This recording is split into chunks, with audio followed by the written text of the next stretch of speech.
शैतानिर्रजीम बिस्मिल्लाहिर्रहमानिर्रहीम। यहाँ पे आए हुए हमारे काबिल कदर मौलाना साहिबान और MPS साहिब और मेरे ताजर भाई, अस्सलाम वालेकुम।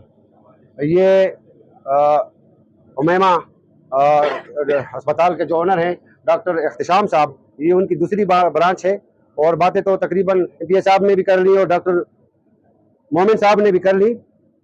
मैं इस अस्पताल की ओपनिंग पे डॉक्टर इख्तिशाम को मैं मुबारकबाद पेश करना चाहता हूँ और अहले इलाका अगरोर और तवनावल को खुसूसी मुबारकबाद पेश करना चाहता हूँ कि एक फितना जो राना नबील के नाम से जाना जाता था, एक ब्लैक मेलर थी, एक बड़ी टीम थी, वो MPS साहब की वजह से, SHO साहब की वजह से, कुछ काविशें मेरी भी थी, अल्हम्दुलिल्लाह के किरदार तक हमने उनको पहुंचा दिया है।